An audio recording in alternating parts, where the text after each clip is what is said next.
Aunque pase por el fuego no me quemaré, y si paso por las aguas no me ahogaré.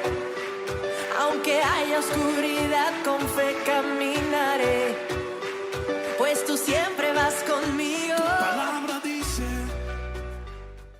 Dice, los voy a transformar, los voy a meter en un proceso de transformación por amor a mi nombre y por amor a ustedes.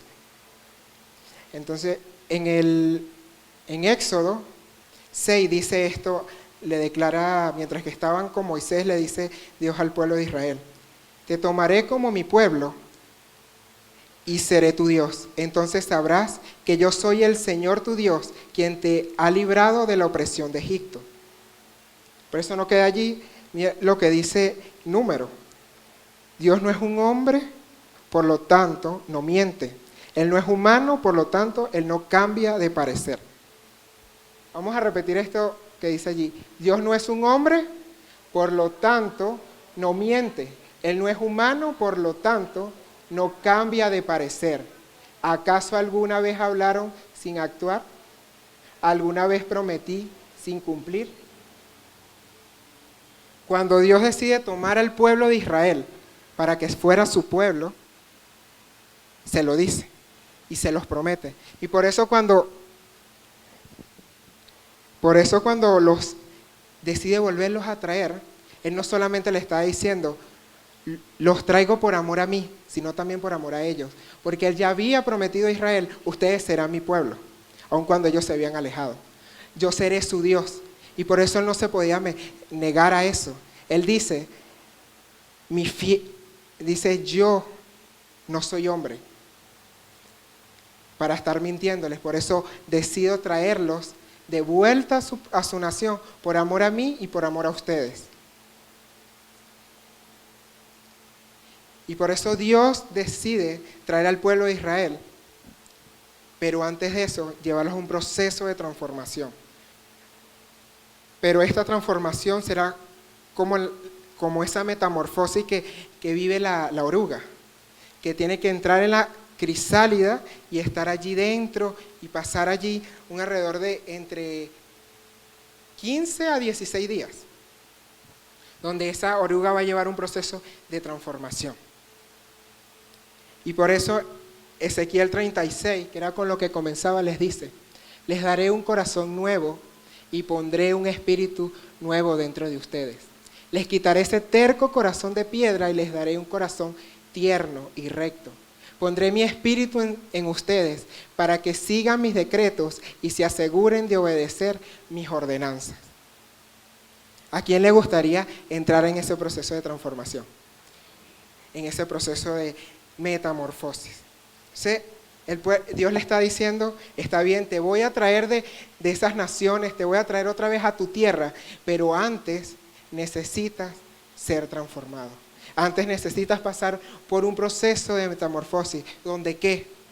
Les iba a transformar a un corazón nuevo, les iba a dar un nuevo corazón, pondría un espíritu nuevo en ellos, quitaría el terco corazón de piedra y les daría un corazón tierno y recto.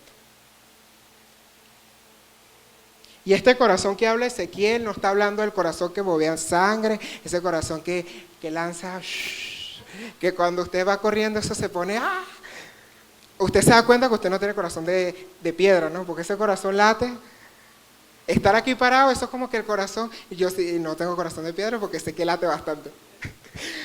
Pero Él está hablando del alma del pueblo de Israel. Él estaba diciendo, voy a transformar su alma, voy a transformar su mente, su corazón, la forma en que piensan, la forma en que actúan. Ese era el corazón que Él quería hacer en ellos.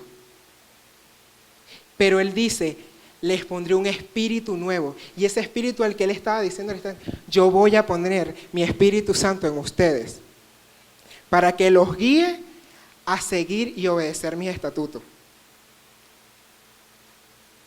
Ese proceso de transformación, ese proceso de nuestra vida cristiana no se genera si el Espíritu Santo no está dentro de nosotros, si no estamos siendo guiados y transformados por la obra del Espíritu Santo. No es algo que yo hago que en mi fuerza, no. Es algo que hace el Espíritu Santo en la vida de cada uno de nosotros. Entonces el proceso de transformación que Dios comenzó en Israel fue a través de un cambio de corazón, llenándolo de su espíritu para que lo obedecieran. Por eso la metamorfosis es un cambio de nuestra naturaleza por la obra de Dios en nuestra vida. Pero en el versículo 27 de Ezequiel dice: pondré mi espíritu en ustedes para que sigan mis decretos y se aseguren de obedecer mis ordenanzas. Y les quisiera hacer una pregunta allí, para que, ¿en qué momento esa palabra se cumple?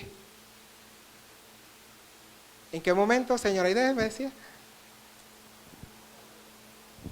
Todo el tiempo. ¿Algún otro? ¿En qué momento se genera en qué momento se cumple lo que Dios estaba diciendo ayer? A ver, un cambio en nuestro corazón. Cuando estén dispuestos, ok. Pero les voy a decir en qué momento fue que esa promesa tuvo vigencia o tiene vigencia en nuestra vida. Dice Jesús, antes de morir, se reúne con sus discípulos y le dicen en Juan 14, 15 al 21, si ustedes me aman, obedecen mis mandamientos. Y yo pediré al Padre y Él les dará otro consolador, para que los acompañe siempre. Y el Espíritu de verdad, a quien el mundo no puede aceptar, porque no lo ven ni lo conocen, pero ustedes sí lo conocen, porque vive en ustedes y estará en ustedes. No los voy a dejar huérfanos, volveré a ustedes.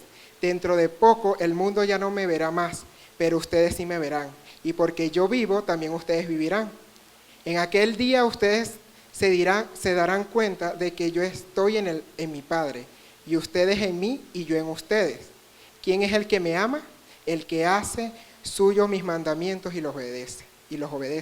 Y al que me ama, mi Padre le amará, y yo también lo amaré y me manifestaré en él. Allí, cuando Cristo decide irse y entregar su vida y morir y resucitar, allí es donde esa promesa se empezó a cumplir. Porque Él dice, es necesario que yo me vaya para que venga el Consolador, para que venga el Espíritu Santo. Lo que le había dicho al pueblo de Israel antes, no se le había cumplido todavía, pero ahora les dice, Jesús le promete a sus discípulos, yo voy a poner mi Espíritu en ustedes. No los voy a dejar solos, pero hay un propósito por el cual Él pone ese Espíritu. Y le dice, para que obedezcan mis mandamientos. Va a ser su consolador, los va a acompañar y va a ser quien los guía a la verdad. Pero la transformación que hace Dios en nuestra vida, que veo allí, es que primero amamos y respuesta a eso, respuesta a acercarme a Dios, respuesta al dejar que Dios me transforme y dejar que su Espíritu me transforme, voy a obedecer aún más. No va a ser algo forzado, no va a ser algo que me va a costar. Dios va a producir ese cambio en nuestro ser y en nuestro corazón.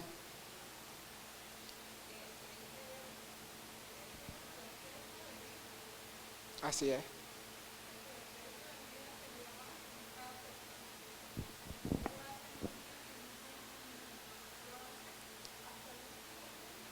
Hasta el último día. Así es, señora Aide. Entonces les dice que les da un espíritu, que les da su espíritu para cambiar su naturaleza pecaminosa. Porque esa naturaleza los hacía desobedecer. ¿Por qué Él le dice esto? Es lo que le dice Dios al pueblo de Israel. Yo necesito darles mi espíritu para poder cambiar esa naturaleza. Pero eso solamente se cumple en el Nuevo Testamento, cuando Jesús viene y decide morir y entregar ese consolador.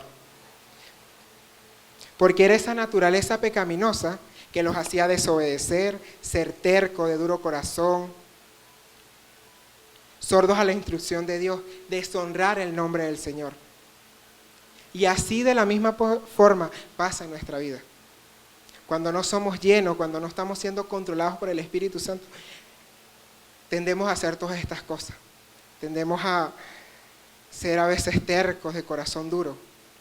Pero el apóstol Pablo, para no decir, bueno, esto es lo que dice Jason. No, el apóstol Pablo en Romanos 8 nos dice, del 7 al 8 dice, pues la naturaleza pecaminosa es enemiga de Dios para siempre. Nunca obedece las leyes de Dios y jamás lo hará. Por eso los que todavía viven bajo el dominio de la naturaleza pecaminosa nunca pueden agradar a Dios. Es esa naturaleza la que nos lleva a parar ese proceso de transformación en nuestras vidas. Y en Romanos 12, 2, les dice también, no imiten las conductas ni las costumbres de este mundo. Más bien deje que Dios los transforme en personas nuevas al cambiarle la manera de pensar. Entonces aprenderán a conocer la voluntad de Dios para ustedes, la cual es buena, agradable y perfecta. Dígale a la persona que tiene al lado para que no se duerma, pase. Tú y yo debemos dejar que Dios nos transforme. Miguel, debemos dejar que Dios nos transforme. Amén. Ese proceso de transformación, es un proceso que yo decido que Dios lo haga. Dios ha prometido transformarnos. Dios ha prometido llevarnos a ese proceso de transformación. Pero es mi decisión cuánto tiempo va a durar ese proceso. En qué momento va a iniciar y el momento de terminar no va a terminar, porque dice que Dios nos va a llevar hasta llegar a la medida y la estatura de ese varón perfecto. Y cada día hay algo que tiene que ser transformado en nuestra vida. Cada día tiene que haber áreas en nuestra vida que deben ser confrontadas por la verdad de Dios. Pero es mi decisión abrir la puerta y decirle, Señor, ven y transforma mi vida. Por eso Pablo le dice a ellos, no imiten las costumbres del mundo, pero dejen que Dios los transforme. Y la oruga no hace nada dentro de la crisálida. Dice que la oruga, cuando entra en esa crisálida, llega a un proceso de que no está activa. Durante 15 días la oruga no está haciendo nada. Está dejando que Dios la transforme. Está dejando que lo que se tiene que generar dentro de esa crisálida suceda, sin ella tener que hacer nada. Y así es el proceso que Dios hace en nuestra vida. No debemos hacer, ¿qué tengo que hacer para ser transformado? Dejar que Dios te transforme principalmente. Y después seguir caminando en esa transformación. No debo dejar, es que tengo que irme, montarme allá en el Ávila para que el Señor me transforme, no. No sé, aquí ideas, me tengo que parar de cabeza, tengo que hacer, no, es mi decisión. Es una decisión mía de decirle al Señor, transforma mi corazón, transforma mi vida. Y en Efesios 4, Pablo vuelve a decir algo similar y les dice a la iglesia de Éfeso. En cambio, dejen que el Espíritu los renueve, les renueve los pensamientos y las actitudes. Pónganse la nueva naturaleza creada para ser a la semejanza de Dios, quien es verdaderamente justo y santo. Aquí, la promesa de Jesús a sus discípulos dicen, el Espíritu Santo está en ustedes y habita en ustedes. El Espíritu Santo está en la vida de cada uno de los que estamos aquí. Desde el momento que lo aceptamos, en la vida de Dayana, de Raiza, de Ingrid, de cada uno de nosotros. Pero hay algo que nosotros debemos hacer. Dejar que ese Espíritu Santo nos transforme. ¿Qué debe transformar nuestra vida? Nuestros pensamientos y nuestra actitud. Y debido a esa respuesta, yo me pongo la nueva naturaleza. No vamos a poder caminar con esa nueva naturaleza o vamos a llegar a esa transformación de naturaleza si no dejamos que el Espíritu Santo nos transforme.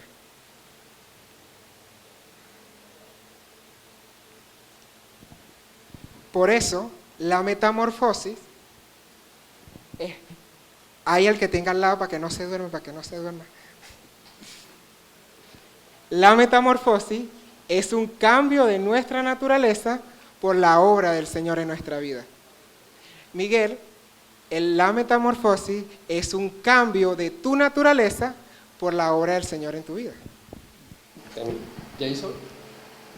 La metamorfosis es un cambio en nuestra naturaleza por obra de Dios, en nuestra vida. Amén. Amén. Amén, chicos. ¿Cómo está la iglesia? Sí. Hola. Sí. O sea, cambiamos el micrófono para que tú... Bueno, cosas en vivo. Bueno, no suena. Ya está. Ahora sí. Ya, no lo cambien más. Gracias. Bueno, primero, ¿qué tal? ¿Cómo están? Bien. No se les nota porque no se escuchó. Tiene esa cuestión, vale. ¿Cómo estamos en el nombre de Dios? Amén. Cónchale, vale, Dios mío. Esta gente está dormida. Bueno, ya vimos lo que es la metamorfosis en nuestra vida, ¿no?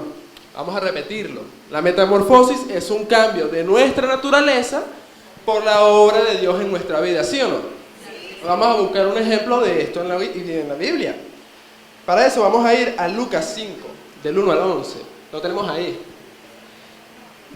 Y dice así: cierto día, mientras Jesús predicaba en la orilla de Galilea, grandes multitudes se abalanzaban sobre a él para escuchar la palabra de Dios.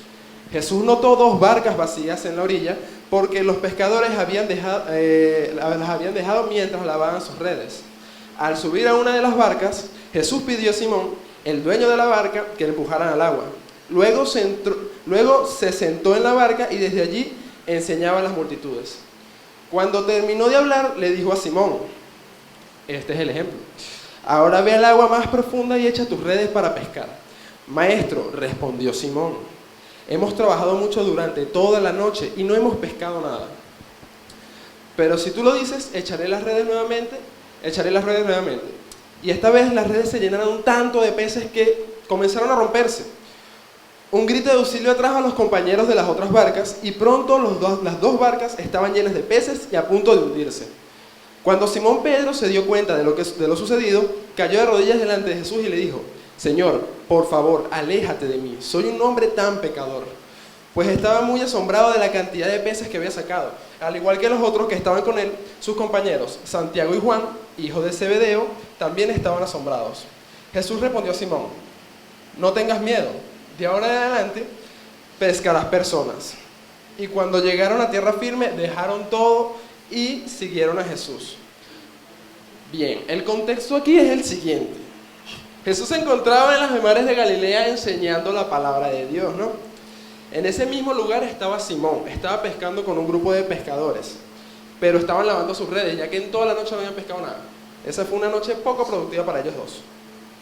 Jesús se monta en la barca para seguir enseñando la palabra de Dios. Pero después de haber terminado, dice: miren, vamos más a aguas profundas a seguir pescando, ¿va? Simón se queda así, pero hablando en base a su experiencia, en lo que Simón cree. Pero llevamos toda la noche pescando. O sea, ¿para qué? Bueno, lo que hizo Simón fue dudar. Habló en base a su experiencia. Pero le dijo: bueno, vamos a hacerte caso. Entonces, al obedecer esto, seguimos. Llenaron las redes, sucedió el milagro, abundancia, peces para todo el mundo, 2 barcas llenas y casi se hunden. Pero ahí pasa una cosa. Simón Pedro, al salir de la barca, dice, se arrodilló, cayó, hincó. ¿Por qué? Porque sintió vergüenza ante sentir duda de la palabra de Dios. Ahí vemos a un Simón que apenas es una oruga. Él ya conocía, ya le había dicho maestro, ya lo conocía como una figura de autoridad. Él ya sabía que Jesús era una persona bastante importante, pero sin embargo dudó de él. Cuando vio el milagro que Jesús hizo para él, se arrodilló y dijo: Dios, perdóname, soy un hombre tan pecador. Jesús lo que le dijo fue: no tengas miedo, de ahora en adelante no pescarás peces, pescarás personas. Y la mejor actitud que pudo haber tenido Simón en ese momento fue dejar todo e ir con él. El verdadero milagro, damas y caballeros, no es la pesca, no es la abundancia, es lo que hizo Jesús para rescatar a Pedro. ¿Sí? Ahí yo veo que en el ejemplo de la metamorfosis, en este momento, Pedro ya es una crisálida. está siendo transformado. ¿Quién me dice amén a eso?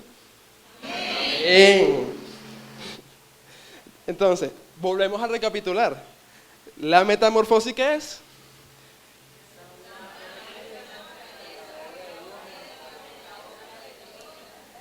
Exacto. Entonces, ¿qué sabemos de una crisálida? Ustedes han visto una crisálida, ¿no? O sea, yo por lo menos tengo una casa en Tacarigua y ahí, bueno, bastante. Una crisálida es un pequeño capullito así chiquitico que está en la intemperie. Eso está así. Llueve, relampaguee, puedo venir yo y arrancarla inclusive. Eso está de un delicado, o sea, cualquiera puede venir y tumbarlo. Así estamos todos nosotros, como crisálidas.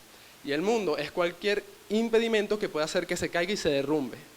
Eso es lo que pasa. O sea, Simón Pedro en este momento está en un momento en el que llegaba y podía cualquier persona, cualquier mundo, a decirle, mira, ya no quiero, y lo tumba.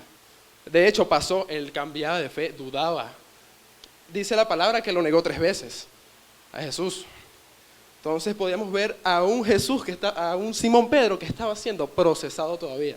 Eso es lo que pasa dentro de una crisálida. Sí, es un proceso y a veces duele. Ok.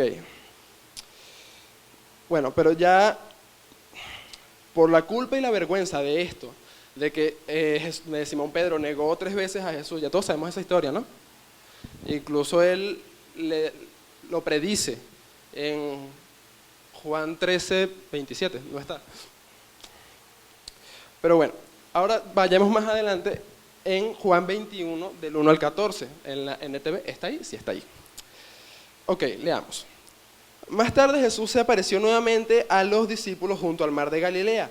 Este es el relato de lo que sucedió. Varios de sus discípulos se encontraron allí. Simón Pedro, Tomás, al que le apodaban Gemelo, Natanael de Cana, de Galilea, hijo de Zebedeo, y otros 2 discípulos. Simón Pedro me dijo, me voy a pescar. Los otros dijeron, nosotros también vamos. Dijeron los demás, así que salieron a la barca. Pero no pescaron nada en toda la noche. Al amanecer, Jesús aparece en la playa, pero los discípulos no podían saber quién era. Le preguntó, amigos, ¿pescaron algo? Le contestaron ellos. No, le contestaron ellos. Entonces le dijo, echen la red a la derecha de la barca y tendrán pesca. Ellos lo hicieron y no podían sacar la red de la cantidad de peces que contenía. Entonces el discípulo a quien Jesús amaba le dijo, Pedro, es el Señor. Cuando Simón Pedro oyó eso, se lanzó. Se puso su túnica, que en ese momento se la había quitado para trabajar, y se tiró al agua y se dirigió a la orilla.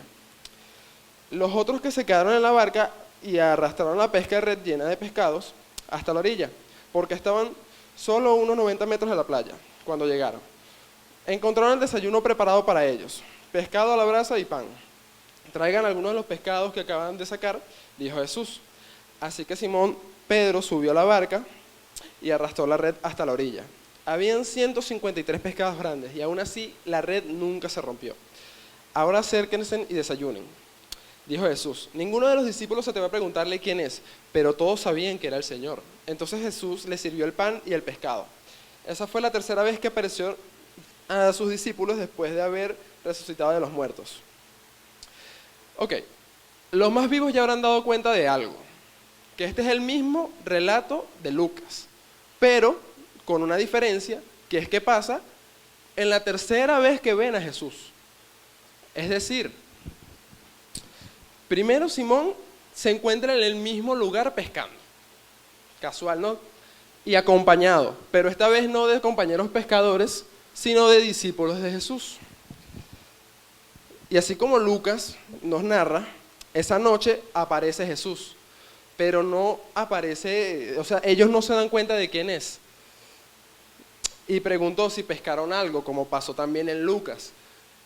Más bien dijo, lancen otra vez la red, y volvió a suceder el milagro. Otra vez abundancia, otra vez pecado para todo el mundo. Al suceder el milagro, el discípulo que más amaba, Juan, notó que era Jesús. Y ahí Simón Pedro se lanza a la orilla nadando, y al llegar a la orilla ya Jesús tenía el desayuno puesto. Como dice ahí, pescado en brasa y pan, sabroso. Juan 21 del 15 al 17, por favor, ¿está ahí? Muchas gracias. Ok, Después del desayuno, Jesús le pregunta a Simón Pedro: Simón, hijo de Juan, ¿me amas? Sí, Señor, contestó Pedro, tú sabes que te quiero. Entonces alimentas mis corderos, les dijo Jesús. Jesús repitió la pregunta: Simón, hijo de Juan, ¿me amas? Sí, Señor. Sí, Señor, Pedro. Sí, Señor, dijo Pedro, tú sabes que te quiero. Entonces cuida de mis ovejas, dijo Jesús. Preguntó por tercera vez: Simón, hijo de Juan, ¿me quieres? A Pedro le dolió que le dijera por tercera vez: ¿me quieres? Le contestó el Señor: tú sabes todo, tú sabes que yo te quiero. Jesús dijo: entonces alimenta mis ovejas. Jesús, en los momentos importantes del tiempo que pasó con Simón, siempre lo había llamado Pedro. Él originalmente se llamaba Simón y después un cambio de identidad que vino Jesús y le dijo: ahora serás Pedro. Pero aquí lo llama Simón y le pregunta 3 veces si lo ama. Y le dice: alimenta mis ovejas, afirmando su llamado. O sea, esa crisálida ya se está abriendo, señores. Cuando Jesús le pregunta a Simón si lo amaba, también decía: vuelve a tu llamado. O sea, no que se quedara otra vez, porque en su duda, cuando Jesús muere, en su duda y su vergüenza, empieza a alejarse, empieza a abrir. Y es horrible, porque eso es algo que a todo el mundo le pasa en la iglesia. Al mínimo pecado, mentalmente uno dice: no merezco el amor de Dios. No voy a ir más a la iglesia, no voy a poder verle la cara a mis hermanos, por Dios, porque hice esto. Y lo que hiciste fue comerte un caramelo que no era tuyo. A la mínima uno está buscando de irse de Dios, eso es lo que quiere el mundo. Pero nosotros en nuestra fuerza tenemos que mantenernos. Hubo un cambio en la vida de Simón Pedro, que dejó de ser Simón, ahora es Pedro. Juan dice que Pedro respondió, no dice Simón cómo se llamaba Jesús. Él entendió que él era la identidad y el propósito que le dio Cristo. En Juan 21, 18, 19, ¿está ahí? Gracias. Si te digo la verdad, cuando eres joven puedes hacer lo que quieras. Te vestías tú mismo y vas a donde querías ir. Sin embargo, cuando seas viejo, extenderás los brazos y todos te vestirán y te llevarán a donde no quieres ir. Jesús dijo eso para darle a conocer el tipo de muerte que Pedro glorificaría a Dios. Entonces Jesús le dijo: sígueme. Jesús volvió a invitar a Pedro, le dijo: vuelve a mí, sígueme. Ya se lo había dicho por segunda vez. La primera fue un llamado de atención para convertirlo en una crisálida, para empezar su proceso en la iglesia, para empezar a dudar de si Dios hace lo que hace o si su fe está bien. Pero después, la segunda vez, cuando su vergüenza por haberlo negado 3 veces se esfumó, ya empezó a romper la crisálida y a abrir las alas.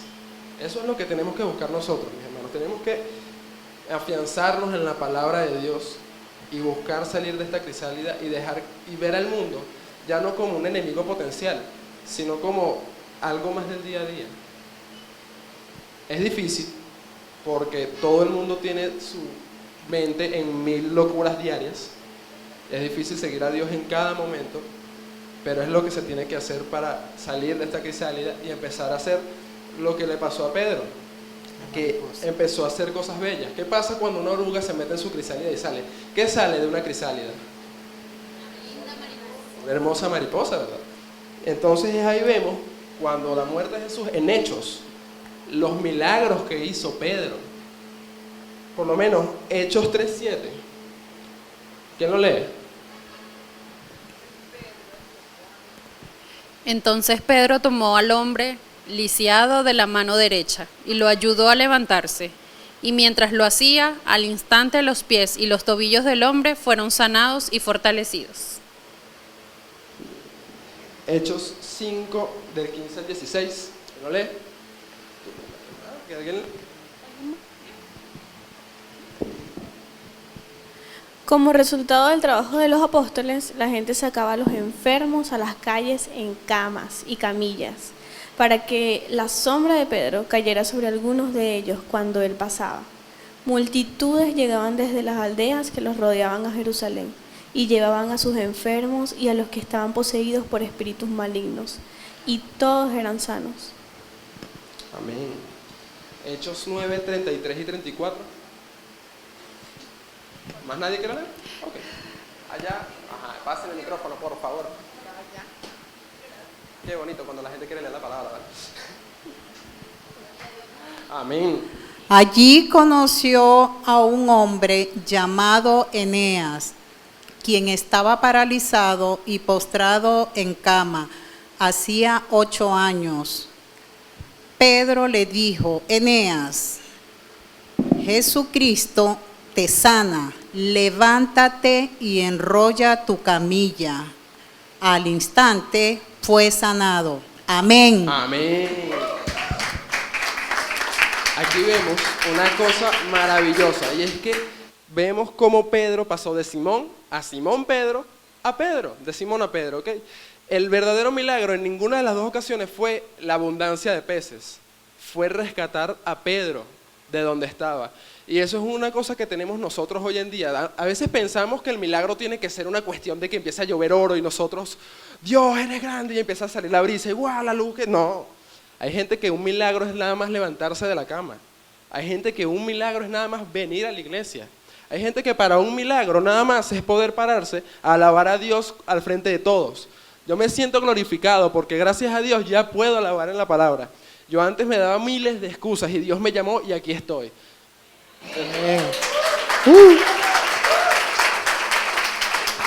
Entonces, recapitulando, la metamorfosis es La naturaleza por la obra de Dios en nuestra vida. Sin palabras, ¿no? Dice Raiza. Si la metamorfosis es un cambio de nuestra naturaleza, y lo veíamos en el pueblo de Israel, como Dios iba a en el pueblo de Israel realmente transformó fue su actitud, porque allí todavía no le había dado el Espíritu Santo. Pero en Pedro vemos esa transformación, de cómo aquel Simón que dudaba en momentos, que flaqueaba, lo convierte en un Pedro. Le dice, como decía Miguel, en Juan 1, Juan relata que cuando conoce a Pedro le dice: Simón Pedro, ya no te llamarás Simón, sino que ahora te llamarás Pedro. En otra versión le dice Cefas, que quiere significar roca. Y allí en Pedro podemos ver aún más ese proceso de transformación, de cómo en momentos dudaba, en cómo en momentos estaba dispuesto a dar su vida por él, pero en otros momentos estaba dispuesto a renunciar a él. Cómo estaba dispuesto a hacer el llamado que le habían dado, pero al ver su flaqueza, decía, no, es mejor dejarlo. ¿Sí? Y a veces eso puede pasar en nuestra vida. En nuestra vida puede pasar que estamos allí luchando entre, como yo le digo, está el Jason de un lado y el Jason del otro lado. Y están ahí peleando, no, esto sí, esto no. Pero es a través de ese cambio de pensamiento, ese cambio que produce Dios en nuestra vida, es que nosotros somos transformados. La semana pasada mi papá decía, o el pastor, que Dios le decía al pueblo de Israel: yo sé los planes que tengo para ustedes, planes de bien y no de mal, para darles un futuro y una esperanza. Y Pedro, durante 3 años que estaba con Jesús, donde estaba dentro de esa crisálida, a veces vemos cómo dudó de que Dios tenía un plan para él. Pero es hasta que en ese último día, en esa tercera visita de Jesús, que hubieron más, pero es donde Dios cambia el corazón de Pedro, el corazón de Simón, y Pedro entiende su identidad como soy Pedro. Soy al que Jesús le había dicho antes: en ti edificaré la iglesia. Tú vas a ser quien guía mi iglesia. Y le dice allí el llamado cuando le dice: apacientas mis ovejas. Yo le echaron, bueno, hazte cargo de mi ganado. Toma lo que es mío, te lo entrego a ti, para que cumplas. Entonces, vamos a ver ¿Qué podemos aplicar nosotros en nuestra vida, en esa vida? ¿Cómo podemos llegar a ese proceso de transformación? ¿Qué nos podemos llevar práctico? Y lo primero es, vivan una vida llena y controlada por el Espíritu Santo. Dejar que Dios nos transforme y que el Espíritu Santo también nos transforme. Como veíamos que nos decía el apóstol Pablo. Debemos caminar en el llamado que Dios nos ha hecho a cada uno de nosotros. Dejar la vergüenza y la culpa y volver a Dios. En el proceso de metamorfosis en la vida del cristiano, como decíamos que es ese cambio de naturaleza, es un proceso que hoy el Señor le está diciendo a su iglesia, vuelvan a mí. Le está diciendo, dejen que yo los lleve en ese proceso de cambio, de cambiar su corazón, de cambiar su ser, de cambiar esa naturaleza pecaminosa a una nueva naturaleza. De dejarte de ver de la forma en que humanamente te ves y empezar a verte como Él te ves. Como le dijo a Pedro, deja de ver las cosas desde la perspectiva humana y comienza a ver las cosas desde la perspectiva de Dios. Y en Apocalipsis 3, del 15 al 21, Dios le está haciendo este llamado, hace este llamado, esta invitación a ese proceso de transformación. Y le dice, yo sé todo lo que has hecho, que no eres ni frío ni caliente, como quisieras que fueras lo uno o lo otro. Pero ya que eres tibio, ni eres frío ni caliente, te escupiré de mi boca. Tú dices, soy rico y tengo todo lo que quiero, no necesito nada, y no te das cuenta de que eres un infeliz y un miserable.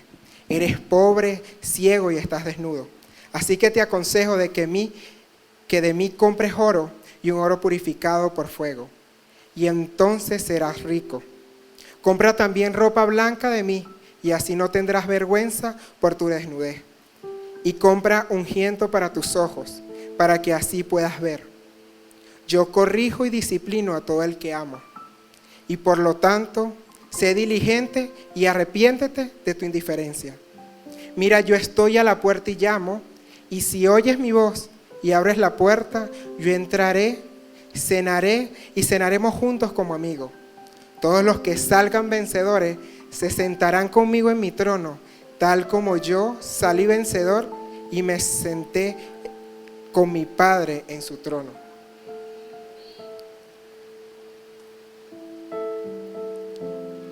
Es duro ver cómo Dios está llamando la atención de ese pueblo. Cómo estaba llamando la atención de la iglesia. Él está diciendo, yo los conozco. Dios conoce el proceso de cada uno de nosotros. Dios conoce nuestro levantar, nuestro acostar, nuestro salir. Tanto así que conoce hasta cuántos cabellos hay en nuestra cabeza y hasta cuando uno se cae.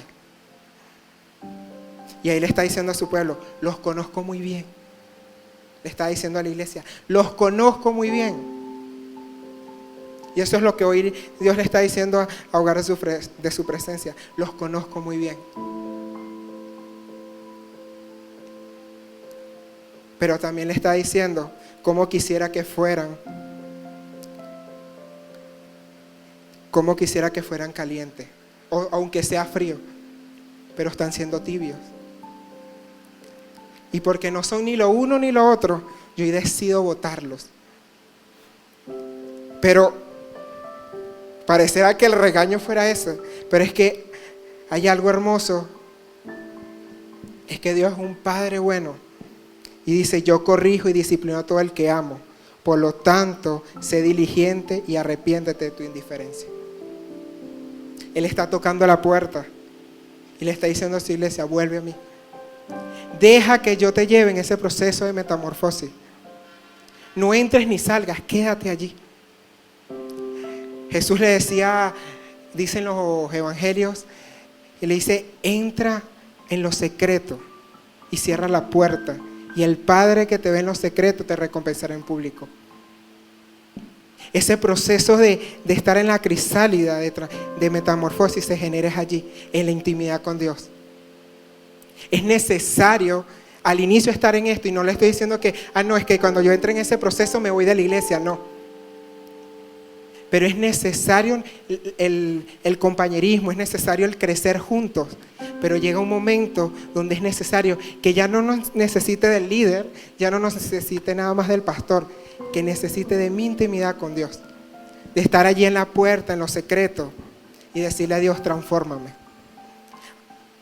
Ahora quiero ser yo quien vive esas experiencias que veo a otros vivir. Y sabes algo, iglesia, que cuando no decidimos entrar en el proceso de metamorfosis, ahí es donde viene la tibieza en nuestra vida. Ahí es donde viene esa dureza de corazón. Es ahí donde vuelve otra vez esa naturaleza a salir. Esa naturaleza vuelve a salir de nuevo.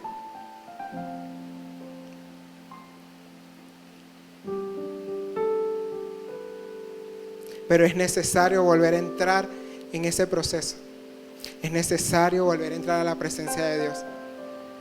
Que esa presencia, así como cantábamos, se vuelva a nuestro hogar, se vuelva a nuestro refugio, se vuelva el lugar donde yo anhelo estar siempre. Que como decía, cuando pienso en lo que Él ha hecho, no se me olvide que necesito estar en Él. Que cuando piense cada vez el sacrificio de Jesús, yo diga, yo necesito estar en esa crisálida. Hasta que tú transformes en mí, y cuando se abra esa crisálida, vean la gloria tuya. Vean la mariposa que tú has formado en mí. Que no se parece a la oruga, sino es que se parece a Cristo. Que no se parece a esa oruga que necesita comer y comer y comer para llegar a un proceso, sino que es una mariposa que ahora tiene la libertad de poder salir volando, que tiene la libertad de volar y reproducirse en otros. A eso nos quiere llevar el Señor, a ese proceso de transformación donde su palabra confronta y cambia. Y donde cada vez que nos vayamos como Pedro, Él va a estar ahí otra vez. Estoy a la puerta y llamo. Estoy a la puerta y llamo. Y no se va a cansar de hacerlo. Porque la verdad es que nosotros no somos los que decidimos acercarnos a Él. Es Él el que se acerca a nosotros. Y yo decido, ven y entra. Ven y está conmigo.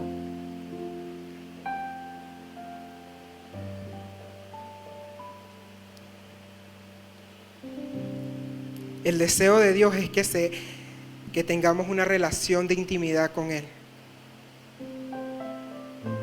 Que la crisálida, que tu corazón y que tu naturaleza sea transformada por su obra. Y es por eso que tenemos que dejar que Dios nos transforme.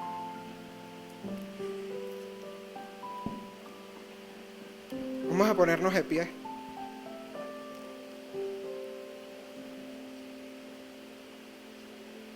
Y es algo, ahí en Apocalipsis da una promesa. Y dice que todos los que salgan vencedores se sentarán conmigo en mi trono, tal como yo salí vencedor y me senté en el trono de mi Padre.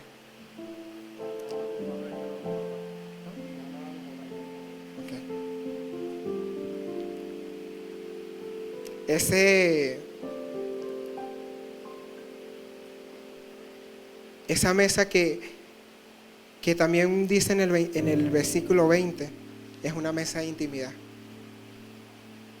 Es una mesa en que cada día nosotros podemos disfrutar de ella. Y cada día que nos sentamos en esa mesa, somos transformados.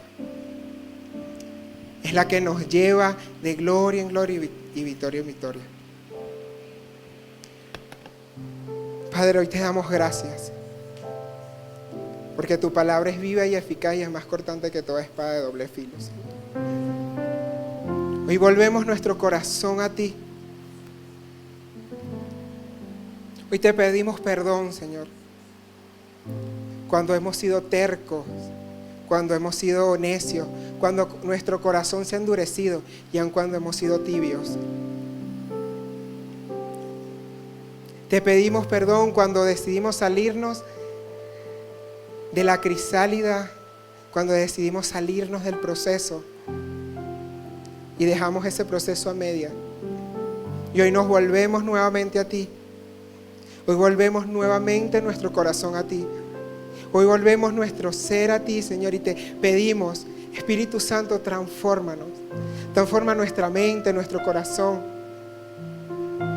Transfórmanos a tu gloriosa imagen. Y llévanos a experimentar cada día esa obra en nuestra vida. Que cada día, Señor, nos sentemos a la mesa a comer contigo y disfrutar de tu banquete. Porque tú pones un banquete en medio de nosotros, Señor. Gracias por cada proceso, gracias por cada momento que nos haces pasar. Gracias porque en cada uno de esos procesos nos estás llevando a sacar de nosotros todo aquello que nos impide correr, todo aquello lo que nos impide volar y reproducirnos. Te pido que esa obra que has iniciado la sigas perfeccionando. Y hoy creemos en eso, porque tú no eres hombre para estar mintiendo. Más bien eres fiel y lo que cumples lo prometes. Y la obra que has iniciado en esta casa, Señor, la obra que has iniciado en esta casa, en esta nueva temporada, Señor, la cumples. Y vas a sacar la tibieza y no vas a volver caliente. Porque así como dice el profeta que tú no vas a apagar el pábilo que humea, ni la caña cascada la vas a romper. Así tú volverás a encender el corazón de esta iglesia, Señor. Volverás a encender aún más nuestro corazón, Señor. Y nos volverás, Señor. Nos volveremos a ver de la manera en que tú nos ves cada día. Veremos esa obra de transformación, Señor. Hoy te doy gracias, Padre. Gracias porque eres tú quien hablas a la vida a nuestras vidas. Eres tú quien nos expones a tu palabra. Eres tú quien haces esa obra en nosotros. Hoy te pedimos que esto no se quede aquí. Hoy oro por el corazón de cada uno de nosotros para que sea una tierra fértil, Señor. Que el enemigo ni las preocupaciones ni los afanes de este mundo vengan a robarnos lo que tú hoy has sembrado en nuestra vida, Señor. Sino que hoy produzca fruto y fruto que permanece, Señor. Que tú la tierra dura del corazón hoy la vuelves fértil, Señor.